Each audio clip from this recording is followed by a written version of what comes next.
40 minutes into being stuck in a metal box suspended in a shaft, I had pretty much accepted that this was how I was going to go out.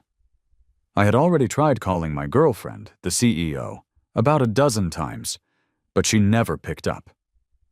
Eventually, my battery just gave up, and the screen went black. But then, right when the silence was starting to get heavy, I heard her voice. The only catch was that it wasn't coming from my phone. It was coming from the speakerphone of the guy sitting on the floor next to me. Her voice filled the small space, calm and soothing, meant for everyone to hear, but specifically directed at him. "Don't panic, Julian. Just hit all the buttons for every floor. The maintenance team is already dispatched. I'm walking out of my office right now to come get you. Mutate. You'll see me the second those doors open." Elena's voice rang through the elevator, clear and undeniable. It also rang through my chest, but instead of bringing relief, it felt like a dam breaking, washing away everything I thought I knew. I just stared down at my dead phone, feeling a sharp pain in my chest. I had dialed that same number minutes ago and got nothing. Now she was on the line with this guy. I didn't even have time to process the why of it all before I heard him speak. His voice was thick, wobbling with tears. "Elena, I'm terrified. Is this it? Am I going to die here? I'm only 22. I don't want to die yet. I still want to marry you. I want to be your husband." Julian was shaking so hard he couldn't even hold the phone up to his ear, which is why it was on speaker on the floor. He was curled up in a ball, practically pouring his soul out to her. Through the speaker, I heard her gasp, followed by the distinct clicking of heels running on pavement. She was obviously frantic. I could hear her shouting orders to her assistant, demanding rescue teams, maintenance, firefighters, and an ambulance. Once she finished barking orders, she went right back to comforting him. "Stop that, silly. Don't talk like that. You have a long life ahead of you. I'm right here. Don't be scared. We're going to get you out. I'm with you, so don't worry." Her voice was steady and strong, and honestly, it calmed down the other people in the elevator. Everyone seemed to relax a fraction. Everyone except me. I started shaking. I couldn't stop it. My eyes stung, turning red almost immediately. I had been with Elena for 5 years. She was, for all intents and purposes, the perfect girlfriend. She was always careful about boundaries, never getting too close to other guys. Even my best friend Mike, who is notoriously critical of everyone I date, had to admit that Elena was a genuinely decent human being. As her boyfriend, I never had a reason to doubt her. I felt secure, but looking back at how weird she had been acting lately, combined with this phone call, the picture was starting to clear up. She did love me once. That was real. But the fact that she didn't love me anymore was just as real. I clenched my teeth, forcing myself to keep my mouth shut. I didn't want to interrupt their tender moment, even though every part of me wanted to scream and tear down the fake image she had built. The guy standing to my right noticed I wasn't doing well. He asked quietly if I was scared. I shook my head. Not realizing that all the color had drained from my face, I must have looked like a ghost. He assumed I was terrified of the elevator dropping again, so he placed his hand over mine where I was gripping the safety rail. He noticed my phone was dead, meaning I couldn't call anyone to say goodbye. He reached into his bag, pulled out a portable charger, and held it out. When I just looked at it, too stunned to move, he plugged it in for me. "Here, just in case," he said. I knew what he meant. If we were going to crash, I should have the chance to make one last call. The phone didn't boot up right away. My focus drifted back to the guy on the floor talking to Elena. Julian. That had to be the same Julian she had mentioned a few days ago. I remembered coming home from work and seeing Elena on the balcony, pacing while on the phone. But, as I walked up to the glass door, I heard her sound irritated. "Dad, seriously, stop trying to set me up. No more blind dates. That goes for Julian, too. I see him as a little brother. Nothing more." At the time, I felt bad for her. I thought about the pressure she was under to make her family happy while trying to stay with me. I thought she was fighting for us. But looking at Julian now, I realized he must be the preferred son-in-law for the Sterling family.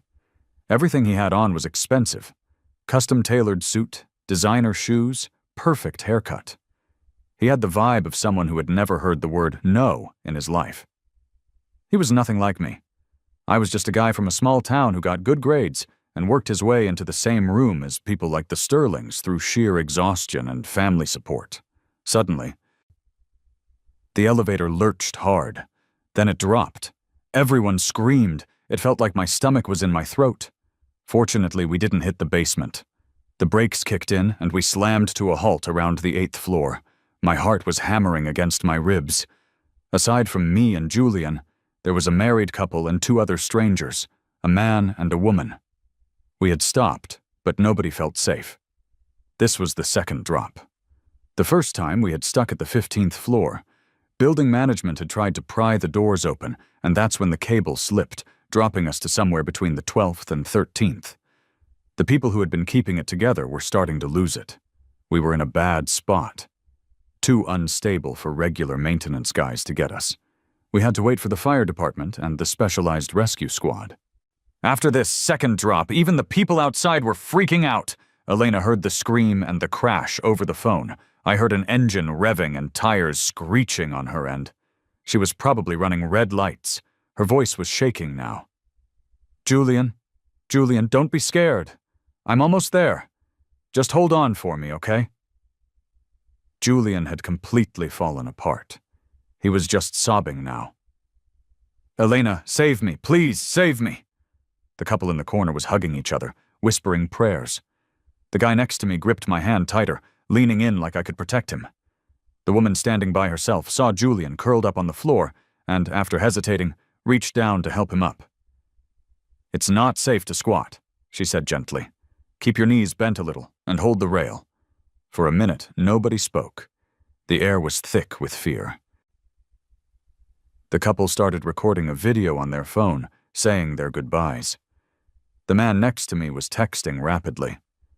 The woman holding Julian up couldn't use her hands, so she started voice dialing her family. The guy next to me saw my phone screen light up and noticed I wasn't moving. He asked if I needed help dialing. I gave him a weak smile and was about to shake my head, but I didn't want to be rude to the only person showing me kindness. Before I could say anything, Julian's voice cut through the silence again. Elena, if I make it out of here alive, will you marry me? With the woman holding him up, Julian seemed to find a sudden burst of courage. He probably thought this was the ultimate romantic moment, a chance to make Elena realize what she stood to lose. If he died, wouldn't she regret turning him down? He wanted an answer. Diuwa. Right now. Everyone in the elevator went quiet, waiting to hear what the voice on the phone would say. I was the only one moving, my thumb trembling as I opened my call log. My vision was so blurry from tears I kept missing the button. My chest felt like it was being crushed in a vice. Finally, I managed to hit the contact saved as my love. When Elena didn't answer immediately, Julian raised his voice, sounding petulant. Elena, you won't even marry me if I'm dying? Fine. If that's how it is, don't even bother coming. Just let me fall. Let me die. He was throwing a tantrum. My phone was dialing. It rang, and then automatically disconnected. Nobody picked up. Then, from Julian's phone, I heard her voice. Okay. My eyes snapped open. I swear I heard something break inside me. I couldn't breathe. I started gasping. Desperate for air. The man next to me noticed instantly. He probably briefly wondered if my reaction had something to do with the conversation on the speaker, but he shook it off, telling himself he watched too much drama on TV. He patted my back, trying to help me regulate my breathing. I didn't know what was happening physically, but emotionally, the foundation of my life had just collapsed. That single word, okay, echoed in my skull. Elena was going to marry Julian. Julian was going to marry Elena. What was I supposed to do? Should I walk over there, slap Julian, and demand to know what was going on?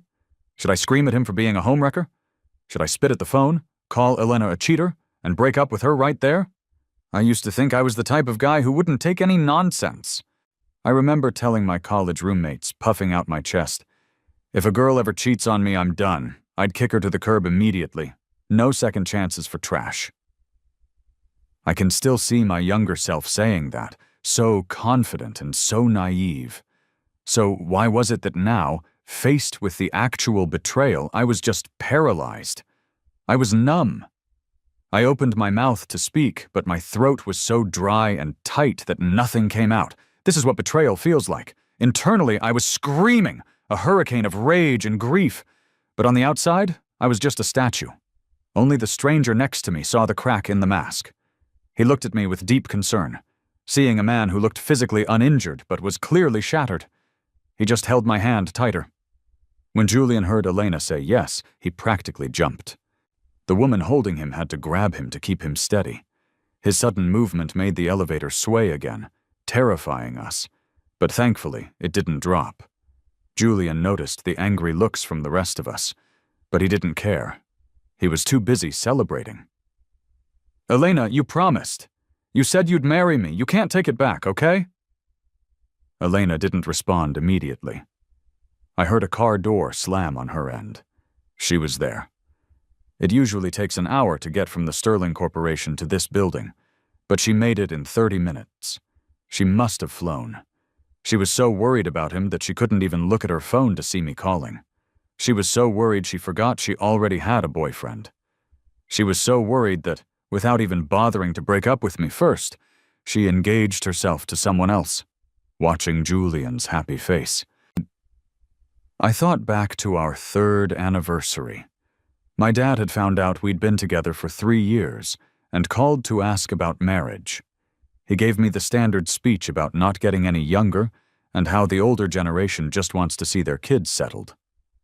I had wanted to wait, to enjoy just being a couple a little longer, but I brought it up to Elena later as a joke. "My dad's asking for grandkids," I'd said, laughing. The look on her face was pure panic. "I'm not stupid." Seeing that reaction killed my mood instantly. Under my questioning, she finally dropped the bomb. She was the heiress to the Sterling Empire. I was floored. We met at a conference. She told me she liked me from the start and had engineered ways to bump into me. I was a manager, she was a supervisor. I thought we were equals, climbing the ladder together. But she turned out to be royalty in disguise. Her parents wanted her to learn the ropes from the bottom up, so she hid her identity. For 3 years, she never told me. If I hadn't joked about marriage, would she have ever told me? If I had known who she was from the start, I never would have agreed to the first date. But life doesn't have a rewind button. We were already 3 years deep. We were in sync on everything: hobbies, thoughts, chemistry. I had fallen in love inside a lie. I remembered my dad sighing when I told him the truth about her. I didn't get it then, but I do now. By year 4, she told me her parents wanted her to marry within her social class. By year 5, the blind dates started. And today, the reality finally hit. Some gaps can't be bridged by optimism. "Rescue team is downstairs. Hang tight." "We're coming," a voice shouted from outside the shaft. The building manager was yelling through the doors, trying to keep us calm. Hearing that help was close, everyone let out a breath they'd been holding. At that moment, my head started spinning. Maybe it was the lack of air, or maybe it was the shock of what I'd just heard. I felt like I was going to black out. The stranger put his arm around my shoulders, holding me up. I was grateful. Just as my vision started to swim, a voice cut through the fog like a knife. Julian, I'm here. Don't be scared. They're getting you out right now." It was Elena. Her voice was muffled by the doors, but unmistakable. It sounded a million miles away. I gripped the stranger's arm so hard I probably bruised him, but he didn't pull away. He just braced me. The rescue team arrived with her. They started setting up the gear, but then everything went wrong. Hearing her voice sent Julian into a frenzy. He broke away from the woman holding him and rushed the door, banging on it with his fists. Elena, you're finally here! I knew you'd come!" The elevator was barely hanging on at the 8th floor. Julian's thrashing caused the brakes to slip. We dropped again. Miraculously, it was only 1 floor this time, catching at the 7th. Outside, you could hear the panic as the rescue team and Elena scrambled down the emergency stairs to the next level.